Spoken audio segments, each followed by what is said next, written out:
नमस्कार, मैं परविंदर गिरी स्वागत करता हूं आपका सिटी एक्सप्रेस न्यूज चैनल में। तो जहांगीरपुर में हमारे साथ में जहांगीरपुर की महिला मौजूद है और महिलाओं से जानेंगे कि पूर्व काल कैसा रहा। चेयरमैनी को लेके बात करने की कोशिश करेंगे। क्या कहोगी, पहले कैसा कार्यकाल रहा जहांगीरपुर में? कौन होना चाहिए अब की बार जहांगीरपुर का चेयरमैन? यही होने चाहिए। क्या नाम है इनका प्रत्याशी का? जेपी शर्मा जेपी शर्मा, जी। भारतीय जनता पार्टी से। जी, क्या कहना चाहोगे?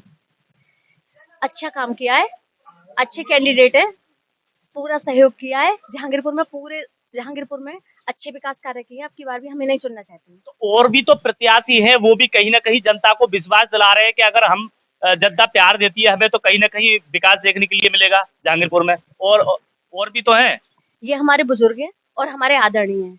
तो पहले तो कहीं हमें ना कहीं विश्वास है आपको कि जहांगीरपुर में दोबारा इस तरीके से और आगे प्रगति पे जाएगा जहांगीरपुर? हमें पूरा विश्वास है कि ये दोबारा सत्ता में आएंगे तो हमारा जहांगीरपुर आगे और ज्यादा विकास करेगा और विकास की गंगा जहांगीरपुर के अंदर बहेगी। बिल्कुल बिल्कुल। और भी बातचीत करने की कोशिश करेंगे। क्या कहना चाहोगी आप दादी? दादी क्या कहना चाहोगी अब की बार जहांगीरपुर में कौन होना चाहिए चेयरमैन, ताकि जहांगीरपुर को विकास देखने के लिए मिल सके? जेपी शर्मा होने चाहिए। जो पहले काम उन्होंने अच्छे किए हैं, खूब अच्छे। पहले कैसे किए उन्होंने? अच्छे किए हैं। हाँ, अच्छे काम किए इन्होंने, तो यही होने चाहिए। बिल्कुल। कौन होना चाहिए? जेपी होना चाहिए भैया, जेपी शर्मा ही हो। कहीं ना कहीं विश्वास है अब की बार विकास देखने के लिए मिलेगा दोबारा? क्या बोल रहे हैं हम सब? विश्वास है जब तो कह रहे हैं हम हैं? बिल्कुल। तो ये हमारे साथ में महिलाओं। हाँ, क्या क्या हो गया आप? क्या यही होनी चाहिए, सारा काम अच्छा कराया इन्होंने। पहले बढ़िया रहा इनका कार्यकाल? बहुत बढ़िया। अब की बार आपको विश्वास है कि आगे भी बढ़िया अच्छा हाँ, ही करेंगे? अच्छा ही करेंगे। बिल्कुल बिल्कुल। तो ये थी हमारे साथ में महिलाएं, और भी हम बातचीत करने की कोशिश करेंगे। बिल्कुल, हमारे साथ में चंद्रमणि भारद्वाज भी हमारे साथ में मौजूद हैं। हम उनसे जानकारी लेंगे कि कैसा कार्यकाल रहा। सर, स्वागत है आपका सिटी एक्सप्रेस में। धन्यवाद सिटी एक्सप्रेस का कि इस चुनावी समर में जो निकाय चुनाव चल रहा है उस चुनावी समर में सिटी एक्सप्रेस ने समय निकाला और यहाँ जहांगीरपुर आए। पहले तो मैं नगर पंचायत जहांगीरपुर की तरफ से आप पत्रकार बंधुओं का बहुत बहुत आभार व्यक्त करता हूँ। बिल्कुल। क्या कहना चाहोगे नगर निकाय के चुनाव को लेके? अब कहीं ना कहीं खलबली मची हुई है इस चुनाव को लेके, तो क्या कहना चाहोगे, किस तरीके से चुनाव देखा जा रहा है यहाँ पे जहांगीरपुर? देखिए, जब चुनाव आता है तो 100% खलबली मचती है। ये चुनावी समर होता है, चुनावी दलदल होती है, उस दलदल में से ही कमल का फूल निकल के आता है। तो हमारा प्रत्याशी कमल का फूल है और संगठन ने प्रत्याशी चुनने से पहले ये देखा कि प्रत्याशी की छवि कैसी है, प्रत्याशी का 5 साल का कार्यकाल देखा कि उनकी छवि कैसी है और उन्होंने 5 साल में विकास कार्य कैसे कराए हैं। कहीं भी किसी प्रकार का हमारे प्रत्याशी के ऊपर कैसा भी भ्रष्टाचार का, जातिवाद का, कहीं भूमाफिया का, कहीं टेंडरिंग का कोई आरोप सिद्ध नहीं कर पाया, ना कोई आरोप लगा सकता। जैसे भारतीय जनता पार्टी अपने हर बूथ स्तर के कार्यकर्ता से लेकर राष्ट्रीय अध्यक्ष तक कहीं भी कोई आरोप नहीं लगा सकता, ऐसे ही हमारे भारतीय जनता पार्टी के नगर पंचायत जहांगीरपुर के प्रत्याशी जयप्रकाश शर्मा जी के ऊपर किसी प्रकार का कोई आरोप नहीं लगा सकता। जैसी सफेद चादर भारतीय जनता पार्टी ने उनको उड़ा के दी है ना, कोई दाग नहीं लगा सकता। इसीलिए भारतीय जनता पार्टी का कमल का फूल हमारे प्रदेश में योगी जी की और देश में मोदी जी की 2 पहियों की सरकार चल रही है और तीसरे पहिए की सरकार आने वाले 11 तारीख को वोट के माध्यम से जहांगीरपुर में नगर पंचायत में जयप्रकाश शर्मा की तीसरे पहिए की हमारी सरकार बनेगी। मैं आपको आश्वस्त करता हूं, जनता ने विकास कार्य देखे हैं। पहले जातिवाद की हवा चलती थी, परिवारवाद की हवा चलती थी, लेकिन अब की बार सिर्फ और सिर्फ विकासवाद की हवा चल रही है। लोग कहते हैं, आरोप लगा देते हैं। भाई, आरोप लगाने के तो 2 ही लोग हैं देश में आरोप लगाने वाले, राहुल भैया और अरविंद केजरीवाल। यही 2 लोग ऐसे हैं कि जो बिना तथ्यों के आरोप लगा देते हैं। तो उन्हीं के खानदान के कुछ लोग जहांगीरपुर में भी आ गए हैं जो अनर्गल आरोप लगाते हैं प्रत्याशी के ऊपर। तो मैं जब राहुल भाई को कोई नहीं पढ़ा पाया और अरविंद केजरीवाल को कोई नहीं पढ़ा पाया, तो मैं इन बेचारे जहांगीरपुर के उन लोगों को क्या समझाऊं जो बिना तथ्यों के आधार के आरोप लगाते हैं प्रत्याशी के ऊपर। अरे बताओ तो सही भैया, ऐसे तुम घर बैठे ही रात को सोते सोते सपना देखते रहो कि आज तो मैं अमेरिका पहुंच गया। अमेरिका जाओ ना। भारतीय जनता पार्टी अपने 2 पहियों की सरकार के दम पर तीसरे पहिए की सरकार को लेकर के नगर पंचायत निकाय में 101% नगर पंचायत जहांगीरपुर को जीतेगी। जनता को आप बरगला नहीं सकते। तो कहीं ना कहीं आपको विश्वास है कि जहांगीरपुर में अब की बार भी कमल का फूल खिलेगा? बिल्कुल खिलेगा। हमारे विधायक, हमारे सांसद, हमारे एमएलसी, हमारे तो नगर पंचायत में नगर निकाय का अध्यक्ष भी हमारा होगा, तभी तो विकास मिलेगा। हम विकास के झूठे वायदे लेकर के नहीं आए, झूठे इरादे लेकर के नहीं आए। हमने पिछले 5 सालों में विकास किया है। उस विकास के नाम पर हमारा प्रत्याशी घर घर जाकर के वोट मांग रहा है। हमारे प्रत्याशी ने न जाति को देखा, न धर्म को देखा। यदि शमशान गृह हरिजनों का बनवाया है तो जादौन ठाकुरों का भी शमशान बनवाया है। यदि अगर मदरसे में इंटरलॉकिंग कराई है, ईदगाह पर इंटरलॉकिंग कराई है, तो मंदिरों में भी इंटरलॉकिंग कराई है। कहीं देखा नहीं कि ये मुझे वोट मिलेगी या नहीं मिलेगी। जैसे केंद्र हमारे नरेंद्र मोदी जी का आह्वान है, सबका साथ, सबका विकास, सबका विश्वास, उसी सबके साथ, सबके विकास और सबके विश्वास को लेकर के जयप्रकाश शर्मा जी ने पिछले 5 साल में काम कराए हैं। उन्हीं कामों के दम पर हम जनता के बीच जा रहे हैं और जनता से अपील कर रहे हैं कि आप हमको वोट दीजिएगा, हमारे प्रत्याशी को जिताइएगा और अपना नगर पंचायत में पुनः कमल के फूल को खिलाइएगा। और जो विकास के थोड़े बहुत काम रह गए हैं, एक लोग कहते हैं, है भी वो, हमारे यहाँ समस्या थी पानी की टंकी को लेकर के।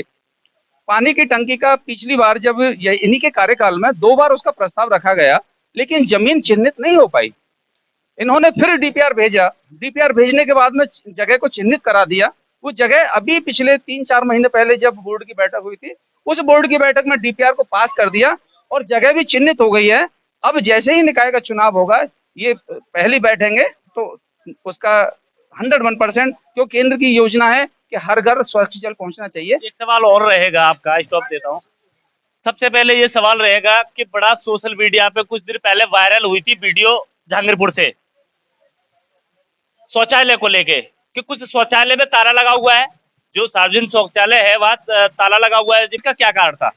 नगर पंचायत ने रात्रि में आने वाले लोगों के लिए रैन बसेरा का निर्माण कराया, पिंक शौचालयों का निर्माण कराया, मंदिर बस स्टैंड के आगे रामला ग्राउंड के बाहर शौचालय का निर्माण कराया, पब्लिक इंटर कॉलेज के बाहर शौचालय का निर्माण कराया, झाझर रोड पर पब्लिक इंटर कॉलेज के बराबर पिंक कलर शौचालय, पिंक शौचालय निर्माण कराया, नगर पंचायत के बाहर सुलभ शौचालय का निर्माण कराया और रामला इसके बूढ़ा बाबू के मोड़ पर भी शौचालय का निर्माण कराया। इतने सारे शौचालय 5 वर्षों में ही नगर पंचायत में बने हैं। आपका कहना ठीक है कि कुछ शौचालयों पर ताले लगे हुए हैं। देखिए, जहांगीरपुर में दोनों साइडों में इंटरलॉकिंग है। हमारा भी दायित्व बनता है, आपका भी दायित्व बनता है कि हम उसको स्वच्छ रखें। क्या किसी व्यक्ति ने आज तक, माननीय नरेंद्र मोदी जी ने कहा स्वच्छ भारत अभियान, स्वच्छता को उन्होंने चलाया, उन्होंने खुद लोगों को प्रेरणा दी कि नाली को साफ कीजिएगा, सफाई कीजिएगा, लेकिन हम अपनी बुद्धि को ठीक आज भी नहीं कर पाए। हम बिस्किट खाते हैं और उसको बाहर पाउच को डाल देते हैं। ऐसे ही सुलभ शौचालय की बात है, नगर पंचायत के कर्मचारी शौचालयों के बाहर बिठाए गए हैं। इतना नगर पंचायत में कर्मचारी नहीं है कि जो हमारे 8 से 10 शौचालय हैं, उन सभी शौचालयों पर 8 से 10 कर्मचारियों को हम 24 घंटे लगा दें। लेकिन फिर भी ये प्रयास रहता है कि जो शौचालय ज्यादा लोगों के सदुपयोग में आते हैं, वहां नगर पंचायत का कर्मचारी रहे। पब्लिक इंटर कॉलेज के बाहर आप जाके देख लीजिएगा, वहां नगर पंचायत का कर्मचारी 24 घंटे वहां रहता है और वो शौचालय के बाहर लोगों की सुविधा के लिए रहता है। लोगों को भी जागरूक होना चाहिए। आप शौचालय का प्रयोग करते हैं, उसको यूज में लाते हैं, तो उसके बाद में आप फ्लश तो चला दीजिएगा। आप देखेंगे उसमें फ्लश नहीं चलती है, कहीं भी गंदगी हो जाती है। तो इसमें जनता को भी सहयोग करना चाहिए। क्या कहना चाहोगे हमारे चैनल के माध्यम से जनता से, क्या अपील करना चाहोगे? मैं सिटी एक्सप्रेस के माध्यम से अपने नगर पंचायत जहांगीरपुर के सम्मानित मतदाताओं से करबद्ध निवेदन ये करना चाहूंगा, हमारी केंद्र में और प्रदेश में 2 पहिए की सरकार चल रही है। उस सरकार में तीसरे पहिए को लगाने के लिए आप आने वाले 11 तारीख को कमल के फूल के आगे मोहर लगा करके जयप्रकाश शर्मा जी को विजयी बनाइए और जो भी विकास कार्य रह गए हैं उन विकास कार्यों को हम पूर्ण कराएंगे। कहीं भी कोई विकास कार्य में ऐसा नहीं रहा है कि कहीं इंटरलॉकिंग रह गई हो। थोड़े बहुत कार्य रह जाते हैं, रिपेयरिंग चलती रहती है, चलती रहेंगी, ये काम तो होते रहेंगे, लेकिन कहीं भी भ्रष्टाचार बर्दाश्त नहीं किया जाएगा।